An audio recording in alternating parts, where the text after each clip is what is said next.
Sa mga Gen Z, hindi nila alam kung sino mga anak ni Daria Ramirez. Si Chini De Leon, yung iyong panganay, at si Kimpi De Leon, ang bunso. So, yung sinasabi mong ex ay si Joey De Leon. Yeah, oo naman. My best friend.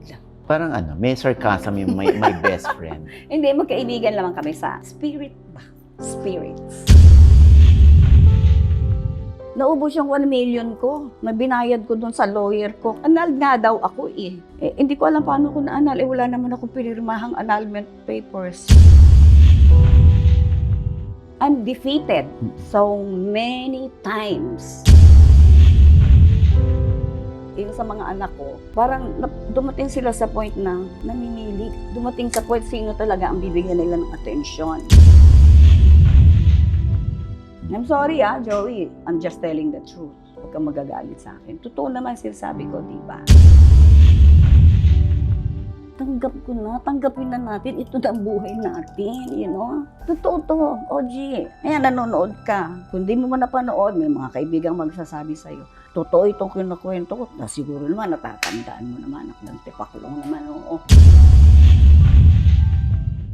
Yung mga Gen Z, baka sabihin nila, sino to? Sino yung guest ni OG? Naku, matagal na pong artista ito. Isa sa mga inahangaan nating veteranang actress. Oo. Sakit? Masakit ba? Miss Daria Ramirez.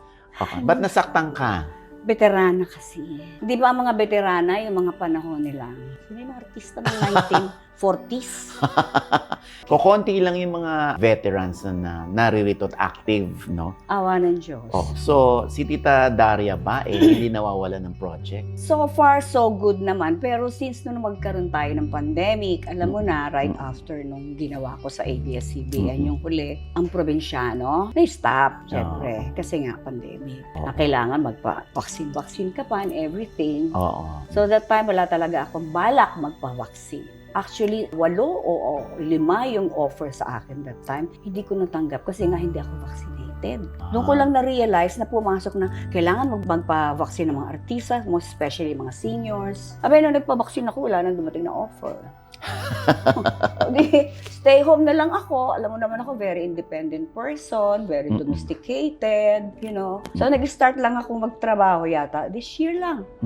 2023. May ginawa ako unspoken letters. Ayun. Yun. So, sa buhay mo, Tita Dadang, sinong kasama mo? Nag-iisa ka lang ba o kasama mo yung anak mo? Dati magkasama kami, yung bunso, si Phoebe. Tapos dumating kami sa point na since American citizen siya, sabi ko, wala ka ng trabaho dito, nagsara na yung company pinagtrabahuhan mo. Sabi ko, siguro Phoebe, balik ka na lang ng Amerika para at least doon meron kang work. Yung ibang magulang, ayaw nilang itinatabo yung mga anak nila or pinangingibang bansa. Pero Ako ikaw, hindi. ginanon mo. Iba ako. Kasi gusto ko yung anak ko mag-grow. Although, alam naman niya yung gagawin niya. She's very independent also. Importante rin sa kanya yung freedom niya. Ibinigay ko yon. Kasi, andito lang naman ako. And actually, nag-uusap-usap naman kami. Doon pa naman yun eh. Nahiwalay siya sa akin since 2006. And then, bumalik siya sa akin 2011. Nanibago nga ako. Kasi may kasama na naman akong anak eh. Kasi sanay talaga ako, OG na. Nag-iisa. Hindi ako takot mag-isa, OG. Strong person ako. Kailan mo na-realize na gusto mo pa lang nag-iisa? Since lumahiwalay na ako. Mahiwalay ka saan? Sa mga anak mo? Hindi, sa ex ko. Alam mo na kung sino ex ko. Kailangan ko ba bang banggit?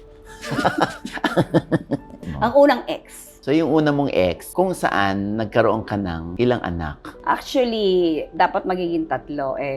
Wala. Yung pangatlo. Sa mga Gen Z, hindi nila alam kung sino mga anak ni Daria Ramirez. Si Chini De Leon, yung iyong panganay, at si Kimpi De Leon. Ang bunso. So, yung sinasabi mong ex ay si Joey De Leon. Yeah. Oo naman. My best friend. Parang ano, may sarcasm yung my best friend. Hindi, magkaibigan naman kami sa spirit ba? Spirits. Ganun. Bakit tumibay ang loob mo? Kaya malakas ang loob mo din na mag-solo sa buhay. I guess inborn akong ganon. Kasi ganun ako pinalaki ng mga magulang ko. Although hindi naman ako lumaki na wala ang magulang ko. Magkasama pa rin sila sa bahay. Hanggang kamatayan, nagkasama sila. But the point is parang, kailangan ko mabuhay mag-isa kasi mahirap yung may kasama ka pagkatapos hindi naman kayo magkasundo. You know? Di ba buti na nag-iisa ka, nagagawa mo yung gusto mo. Hindi naman sa kasamaan. Puro sa kabutihan. You have to grow also. Walang naniniwalang kaya ko. Mga kapatid ko, alam yan. Mga pinsan ko, mga kamag-anak ko, alam nila kung sino ako. So, hanggang ngayon, dala ko yon. Kaya ako minsan nagugulat nga rin. Maski sarili kong anak na, Mami, isa ka lang dyan, ganito, ganon. Baka mamaya, tumahimik kayo. Alam ko ginagawa ko. Tapos alam naman nila kung saan ako napupunta, sino mga kasama ko. Ganon naman kami. Talagang sigurong ipinanganak akong ganon. Hindi ako porsadong gawin yon na mag-solo sa buhay, maging strong Choice in mo life. yun. That's my choice. Until now, I'm alone. Wala akong ka-affair, wala akong boyfriend, walang manliligaw. Kasi I'm happy. Pero may kinalaman ba yung ganyan mong behavior or attitude kaya hindi nagtagal ang relasyon mo? Hindi. Walang kinalaman. In fact, decided ako, when I was with him, alam ko may asawa ako, alam ko kinasal ako, alam ko may mga anak ako. Pero hindi nag-grow yung aming relationships. Because? Dala ng kabataan. Bata pa ako masyado eh. Hindi ko alam ang buhay may asawa. Hindi naman ako lumaki na sinabihan ko ng mama ko. Late naman sinabi ng mama, actually, buntis na ako noon. Pero nung masyado pa akong bata, hindi yan katulad ng mga magulang ngayon. Nakatulad ko ngayon, ginagawa ko, pag nag-asawa ka, kailangan, ganito ang gawin mo. Walang ganun ang mama ko sa akin. Dahil hindi pumasok sa isip nila na bigla akong mag-aasawa. Hindi pa nila tanggap. Actually, pareho lang naman kami. Nabigla din yung kabila, nabigla din yung pamilya ko.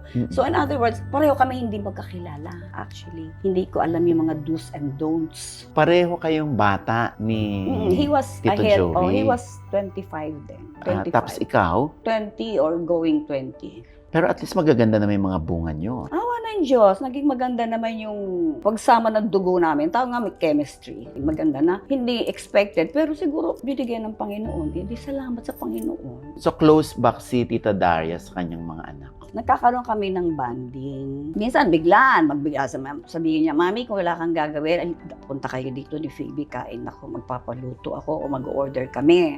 O sige. Tapos ngayon, yung kapatid naman niya sa akin, si Phoebe, Mami, ako sabi niya, mag-order ako para sa kanila. Share natin. Sabi ko, sige. Tapos darating naman si Kimpi. Yung ganun ba? Very close naman kami mag-iina. Kaya lang, as of now, talagang we don't see each other. Para, magkaroon ng katahimikan. Oh, so pag nakikita kayo, magulo? Nagkakaroon kami ng diskusyon. Silang dalawa na napapagod na ako naka-explain ba kung anong pinagmulan. Parang pumapasok sa kanan, lumalabas lang sa kaliwa. Kasi iba ang hatak ng kabila eh. Parang ibang hatak ng ama. Kasi lumaki sa mama niya. Hindi naman kay Joey lumaki mga anak ko eh. Sa mama niya. Kaya parang ganun talaga eh, Alam kong mahal nila ako. Tinatawag nila akong mami. Pero alam nila, andyan lang ako. Kaya lang, we don't see each other that much anymore. Unlike before, nagkikita kami, Christmas, New Year, birthdays, andyan kami. Nung umuwi na si Phoebe sa States, andyan na lang ako. Kung imbitahan ako, thank you. Kung hindi ako imbitahan, okay lang. Basta, good morning, happy birthday, Merry Christmas. Hindi ako nag-i-emote. Wala sa akin ang emote-emote na yan. Yung emote ko, ginagawa ko sa trabaho yan. Doon ako bumubuhos. Oh, so when was the last time you saw your 2020. kids, Chini and Kimpi? 2022. So it's been a year. Mm-mm. So choice din nila? Or ikaw ayaw mo makipagkita? Siguro pareho lang namin naisipan. Pero si Kimpi naman nakakapag-chat naman kami kahit pa paano. Si Chini kasi may sarili din problem yung panganay ko. So parang ayokong mag-interfere. Ayokong makialam kasi nakikita ko ayaw niya. So ba't ko gagawin? Ako nung araw talagang, bakit ganito? Bakit ganon? Sasagutin ko, Mami, hindi bali kaya ko, Mami. Okay. So since then, tinandaan ko yon. Choice din naman nila yon. Naaawa din ako sa mga anak ko. Magulo din ang isip nila. Parang nakakadagdag ako sa problem, naintindihan ko yun.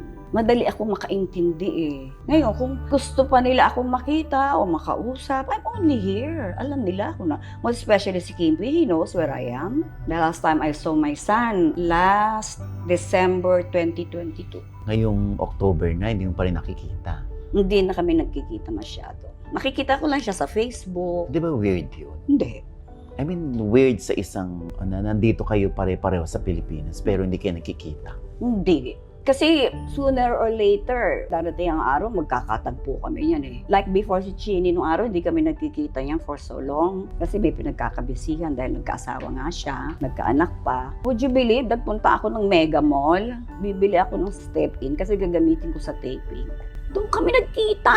O eh, siyempre, magkita kami, nagkakapang kami, kaiyakan kami. Maraming bagay akong dapat na intindihin o dapat na bigyan ng atensyon. Na alam kong nasasaktan ng mga anak ko. Pero yung sakit ng, yung sa akin, kunti lang eh. You know? Ayan na lang oh, ganyan lang siya. Pag nahulog yan, wala na. Di ba pag nasasaktan ng anak, mas nasasaktan ng ina? Ay kaya nga. Iba ako eh, kasi iba yung sa akin yung connected ako eh. Iba yung sa amin dalawa ng ama eh. Yung sa mga anak ko, parang dumating sila sa point na namimili. Dumating sa point sino talaga ang bibigyan nila ng atensyon. Para sila nasa nag-uumpugang bato.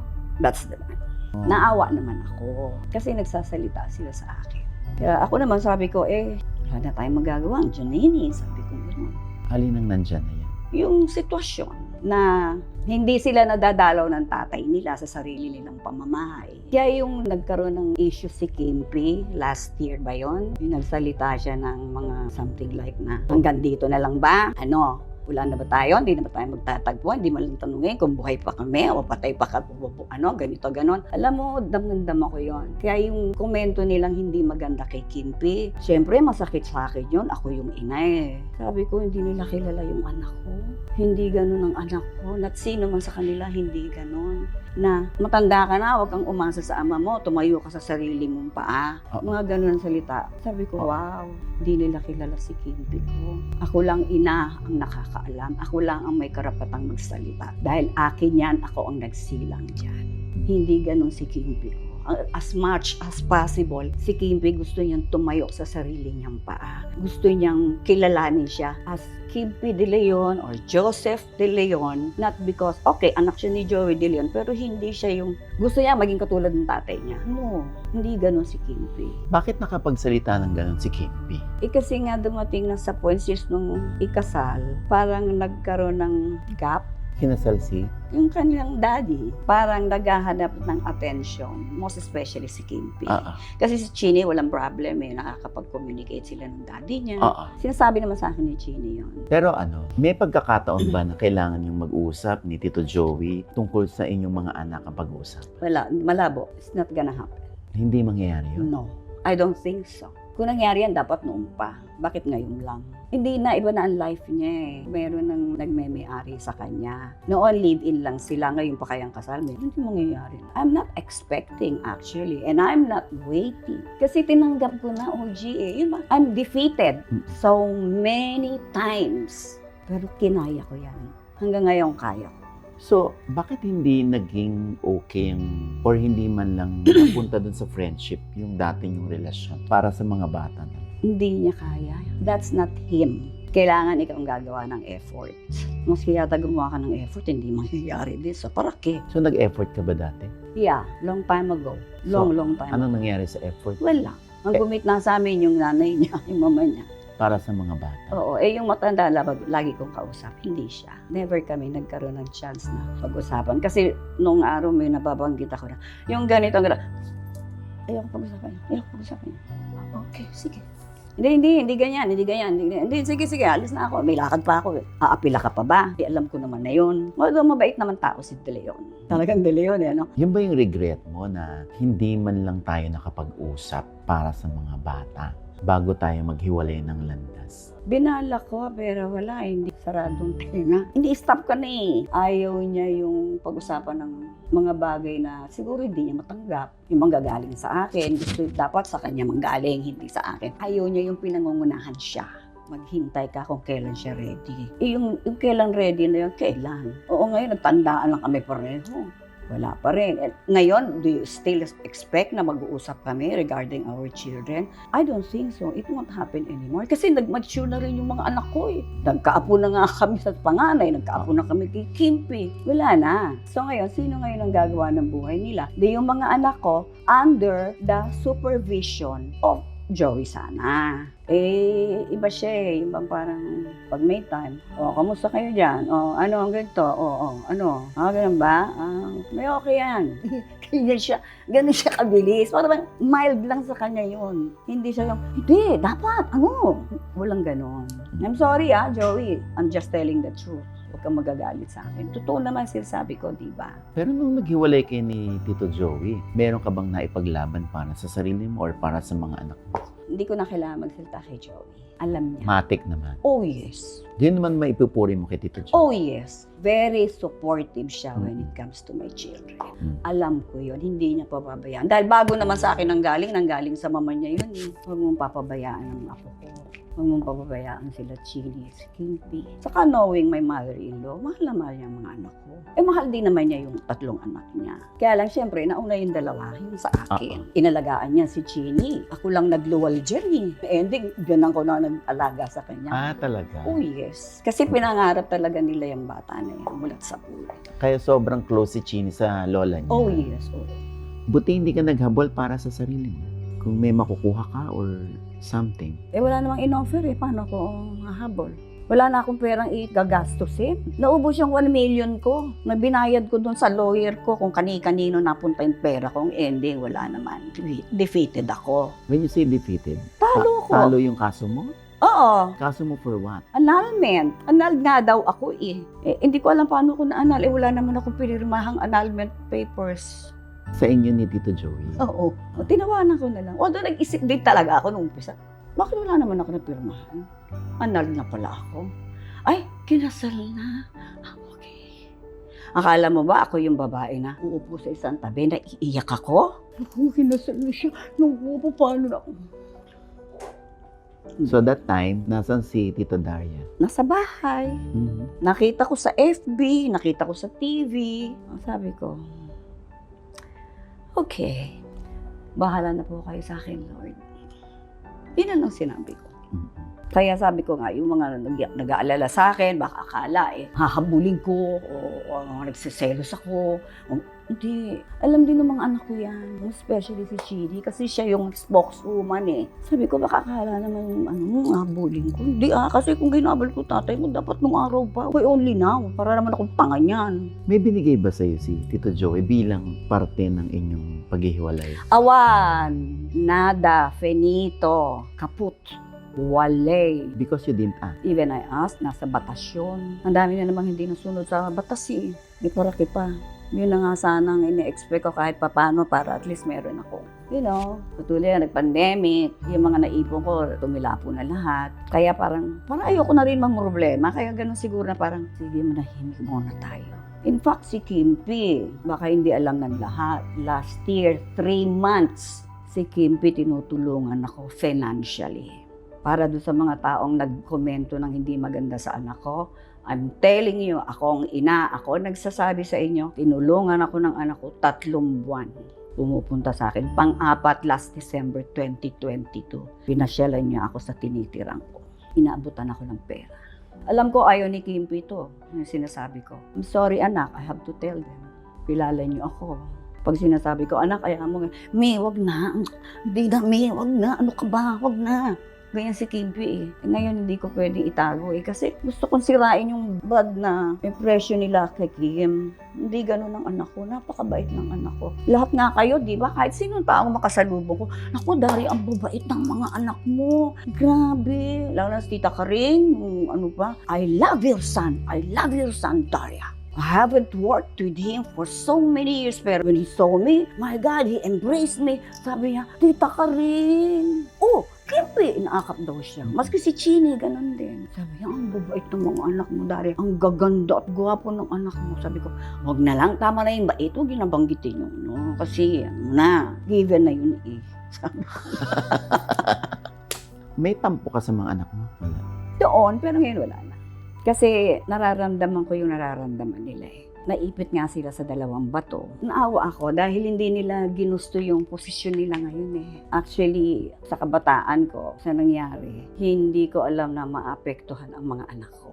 Dumating sa point na, syempre marami ako naririnig na makwento-kwento nung araw. Tapos itong huli, nag-mature na, may mga anak na. Nakikita ka kung paano makipag-usap sa mga anak. Ay, sabi ko, patay. Sabi ko, this is it. History repeats itself. Doon ako naawa sa mga anak. When you say history repeats itself, ano yun? Chini nahiwalay. Si Kimpi naman, binatang ama. Hindi naman siya nagdag-asawa. Ngayon, gustuhin man niya, siguro, hindi sa sure kung magiging mabuting asawa. Kasi sa nakita nila sa naging buhay namin ng tatay nila. May epekto yun. Oh yes. So, sa pag-iisa mo ngayon, tita, kontento ka na ba or may hinahanap ka pa? Hinahanap ko kung saan ako makakakuha ng pera. Yun ang totoo. Ay, Diyos ko, ako pa. Hindi ako plastic na tao. Iniisip ko saan ako makakakuha ng pera. May mga tumutulong, pero yung mga tutulong, hindi naman natin pwede sabihin na habang buhay kang tutulungan. At saka ayoko din naman yun kasi nagbumukha naman akong invalido niyan. Ayoko yun dahil hindi ako yun. I know my capacity. I know what I can do. Pero kung tutuusin, pwede ka namang ilapit ng mga anak mo sa daddy nila. Sabi ko nga sa'yo, di ba kanina, ayaw niya ng pinangungunahan siya. Hindi niya type yun. That's not him. Kaya nga siguro lalong nagalit sa akin yan kasi pinangungunahan ko yan eh. Ay nako, ang dami niyong hindi alam. Ito, totoo rin to. Lahat naman sinasabi ko dito, totoo to. Ako mismo ang humingi sa kanya ng annulment. Kasi sabi ko, okay ka na naman, di ba? O, magkasama na naman kayo. 3 na anak niyo. Ako naman, nagkaanak na rin naman ako. Sabi ko, gano'n. O, saan ba pupunta yung lagay niyo? Sabi ko, di ba, sa kasalan, magpaalal na tayo. Para at least maging maayos na. Di siya kumikibo, nakaganyan lang siya. Uy, nakikinig ka ba? Kinausap ko yan, pinuntahan ko yan. Nung nagulat siya, na hindi akalain nandun ako. Sabi niya, yun ba ang gusto mo? Sabi niya sa akin. Sabi ko, common sense naman, ano ka ba? Ang tagal lang na yung nagle-live-in. Ano? Ako nandito, nakanganga ako, para akong tanga. Ano, maghihintay ako? Hindi ko masabi na hindi naman ako naghihintay. Tanggap ko na, tanggapin na natin, ito na ang buhay natin, you know? Totoo to, OG. Ayan, nanonood ka. Kung di mo man napanood, may mga kaibigang magsasabi sa'yo, totoo itong kinakwento ko, na siguro naman, natatandaan mo naman, ako ng tipakulong naman, oo. O sige, sabi niya. Kaya lang, sabi ko, dapat naman, gawin mo naman kung gusto mo. Sabi ko bilang nanay naman ng mga anak mo, di mo ba nakikita yung mga anak mo, titignan mo, di mo ako naalala? Alam nga naman ikaw nagbuntis dyan, di ba ako? Di naman ikaw. Lang ganon, sabi ko po sa kanya. Yun, doon lang pinangunahan ko siya. Pangunguna pa ba yung sinabi ko? Di ba katotohanan lang yun? Fact. What are we waiting for? Sabi ko, gusto mo, bigyan mo ako monthly, saka ikuha mo na ako ng place ko. Sabi ko, para sabi ko, meron naman ako sariling place. Sabi ko, yan ba gusto mo? Oo, sabi ko, yan lang naman. Tapos magpaanan na tayo, illegal na natin, sabi ko. Siguro isa rin naman, gusto naman niyang magsama na kayo forever, 3 na anak mo doon. Siguro gusto rin naman, sabi ko gano'n. Kasi 2 anak naman natin, I'm sure sigurado na, most especially si Chini, gusto niya maayos. Sabi ko, sige, sabi niya. Baka naman na-expect mo naman mga next week o 1 month, may condominium ka na o may matitira ka na. Hindi naman, sabi ko. Diyos ko naman, hindi naman ako ganun. Alam kong mapayaman ka, pero hindi mo naman gagawin ng ganun kabilis yun kasi marami ka pang sagutin. Sabi niya, sige. Sure yan ha? Sabi ko, yeah. Sige, alis na. Hindi ka naman umiiyak that time? No! Ito ako, paano mo ako kausap? This is me. Yun, isa rin yun sa mga hindi niya gusto na naunahan ko na naman siya. Kasi kung di ko sasabihin, kailan? O katulad niya, natupad nga and everything, nagkagastos pa ako. Tapos talo rin pala ako. Siguro na lang, sabi ko na lang, ito na siguro talaga ang palad ko. Sabi ko, destiny ba? Tanggap ko. Meron kang gustong sabihin kay Joey? Don De Leon, huwag ka naman, siguro naman nararamdaman mo, hindi mo lang pinapansin. Kailangan ko ng tulong mo, baka naman maalala mo ako. Hintay lang ako. Hindi lang masabi ng mga anak natin dahil ayaw nilang gumitna. Alam mo yun. At mas lalong alam ko kasi nakakausap ko sila. Tulong pinansyal. Pinansyal. So, yung totoo, si Tita Daria ngayon ay parang kahit nag-iisa hirap sa buhay? Oo, hirap in a way nga, lack of financial. Almost every day, iniisip ko, kanino na naman kaya ako lalapit para makabayad nito, makabayad ng ganon. Yung mga ganon, baka naman. Sana man lang maramdaman mo na naging bahagi din ako ng buhay mo. Kahit na kung anong nangyari nung araw, magpatawad na naman ako sa iyo, di ba? Magpatawaran na tayo. Sana naman, lagyan mo sa isip mo yun. Tapos na yun. Kung pwede nga lang, gusto ko sanang sabihin sa'yo na bigyan mo naman ako ng kopya ng annulment papers. Kasi kung ako pa lalakad, Diyos ko, ang laking gastos. Yung gagastusin ko, bibili ko na lang yun ng pagkain ko. Bakit kailangan mo pa ng annulment papers? Siyempre, para may katibayan na annulled nga ako.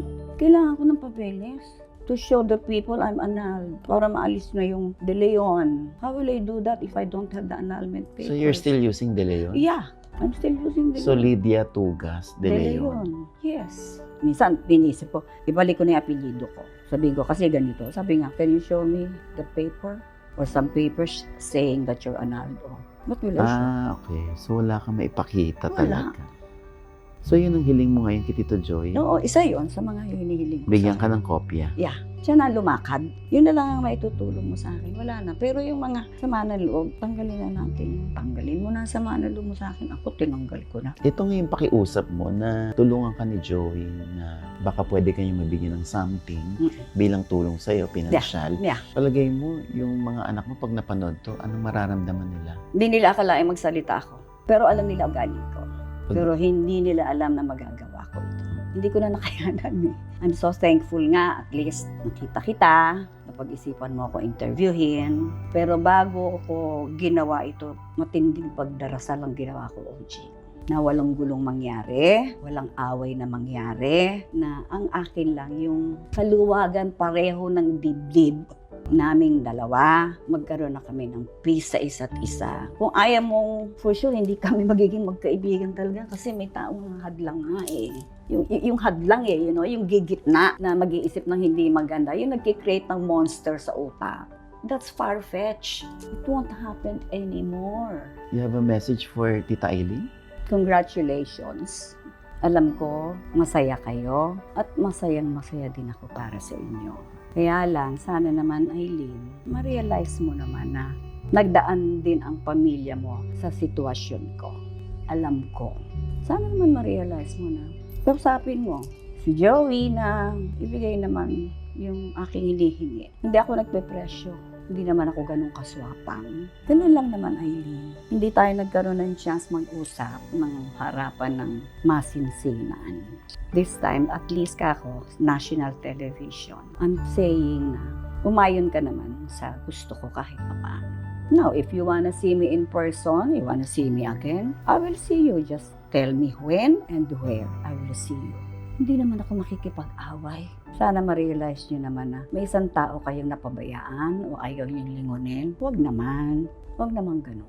Dito lang ako. Siguro hindi niyo ako makukontak dahil hindi niyo naman alam ang number ko. Hindi ko rin naman alam ang mga numbers niyo. Katulad ni OG, andito. Kung gusto niyo, tawagan niyo si OG.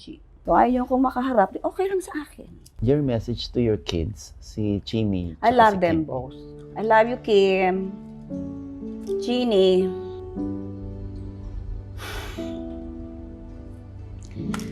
Dito ako kay Chini nahihirapan. Pero hindi ako susuko sa'yo, anak. Hindi kita susukuan. Nahihirapan na. In what?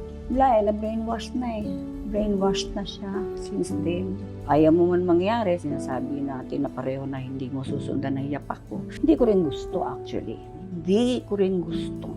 Yung nangyari na. So, kung ano man ang sama ng loob mo sa akin, mahirap kay Chini, hindi rin siya pwede makipag-usap sa akin ng harapan ng ganyan. Hindi nagsasalita. Ito hindi. Kaya nahirapan mo. Anyway, Tita, Yun. anong maipapayo mo, Tita, sa mga nag-iisa sa buhay? Ang may papayo ko doon sa mga nag-iisa sa buhay na katulad ko, siguraduhin nyo lang na kaya nyo mag-isa talaga. Huwag yung pilitin kung hindi nyo kaya. May mga pamilya kayo, nasama nyo sa buhay nyo, o kung meron naman kasing mga anak na ayaw na makasama ang magulang. Actually, meron, nakikita ko. Ano ba ginagawa ng mga matatanda sa home for the aged? Di ba dinala doon? So in other words, hindi sila nililingon. Lakas loob na lang. Sana maging inspirasyon ako sa inyo kung paano matuto maging mag-isa. Do you consider yourself martir? Oo. Nagmartir na lang ako. Yung pagmamartir, natural ko na yun. Kasi wala akong choice eh. I have to swallow everything. I need to. I have to. Kasi kung hindi, sasabog ako. This is me now. Mahirap pala maging isang ina. Kailangan kasi sikmurain mo lahat. Kainin mo lahat yung mga naririnig mo, especially may mga ibang tao na hindi mo kaano-ano. Meron din namang nagbe-blame sa akin, meron din mga tao. Ngayon kasi dami yan, hindi lang ako tinitignan ko lang. Kasi wala naman silang alam sa buhay ko.